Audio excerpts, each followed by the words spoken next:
Nagsalita na si Filipino world title contender Charlie Suarez ukol sa naging kontrobersyal na pagkatalo nito via stoppage kontra kay WBO Super Featherweight Champion Emmanuel Navarrete. Para sa mga detalye, narito ang report ni teammate Paulo Salamatin. Hindi pa rin tapos ang misyon ng kampo ni Filipino boxer Charlie Suarez sa pag-apela ng kanilang controversial loss sa naganap na World Boxing Organization o WBO suit fight kontra sa title holder na si Emmanuel Navarrete sa San Diego, California. Natapos ang labanan ng dalawa sa isang technical decision matapos suriin ng doktor ang hiwang natamo ni Navarrete sa kanyang kaliwang kilay na ayon sa referee ay nagmula umano sa isang accidental headbutt na naging dahilan upang tuluyang pahintuin ng laban bago magsimula ang ikawalong round at makatakas si Navarrete bit-bit ang kanyang WBO title. Dahil dito, maraming fans ang ikinadismaya ang nangyaring desisyon na dapat sana'y technical knockout win para kay Suarez dahil ayon sa slow-mo replay na inilabas si top-ranked Vice President of Operations Carl Moretti, ang cut na natamo ni Navarrete ay malinaw na nagmula sa isang left hook ni Suarez. Sa eksklusibong interview ng PTV Sports kay Suarez, ibinahagi mismo ng 36-year-old Pinoy boxer kung ano nga ba ang totoong nangyari at kung papaano nga ba nakuha ni Navarrete ang kanyang hiwa sa kilay. Sa akin, dahil sa suntok ko talaga at ito yung nagpapatunay, So, yun po yung na nakatama sa kanya. And nagpasalamat ako dun sa suntok na yun kasi nag-iisa lang yun, hindi na naulit yun eh.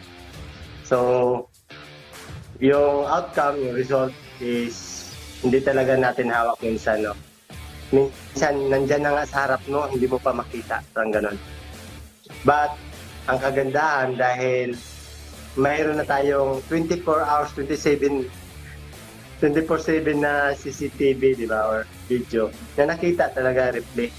At may mga media na nililabas nila yung pangyayari. So, yun yung blessing sa akin, sa amin. Dahil doon, nakikita kung ano talagang tumama. Maliban doon, napipil ko din yung kamay ko dito ngayon. Pero hindi siya masakit. Parang meron siyang konti. Kasalukuyang nakasalang ang apela ng kampo ni Suarez sa California State Athletic Commission at magaganap ang unang hearing sa darating na ikalawang araw ng Hunyo. Sakaling manalo sa apela, babawiin ang desisyon mula sa pagkapanalo ni Navarrete. Depende kung idedeklarang no contest o isang panalo para kay Suarez. Dismayado naman ang long-time head coach ni Suarez na si Delfin Bohols sa hindi katanggap-tanggap na naging desisyon sa kanilang unang world title fight experience. Totoo lang sir, nalungkot po ako actually nung tinigil ko ng doktor yung laban kasi alam ko na talo kami sa score. Alam kong talo ka sir. Kami doon isa rin nag-uusap kami, talo kami sa score. Pero siyempre, may mga tao na kumpi sa amin. Nakita talaga nila na hindi talaga hidbat yung nangyayari. Suntok talaga. Sa kabila ng pagkalungkot dahil sa pagkatalo, pinasalamatan naman ni Suarez ang lahat ng kanyang mga fans na patuloy na sumusuporta at nagpapaabot ng mga mensahe. Napapasalamat ako sa ating Panginoong Diyos, no? Na nasa langit dahil walang injury nga din. At saka nagpapasalamat ako kasi yung mukha ko lang ang malungkot. Hindi yung puso.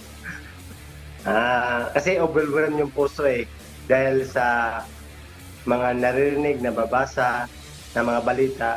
Ang kagandahan kasi doon na even na hindi tayo nanalo, pinalad, pero ang mismo mga fans, mga tao, iba-ibang tao, hindi lang Pilipino, buong mundo, sila na ang nagsasalita para sa akin.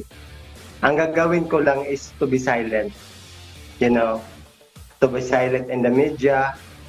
Walang sinabi, pero malungkot.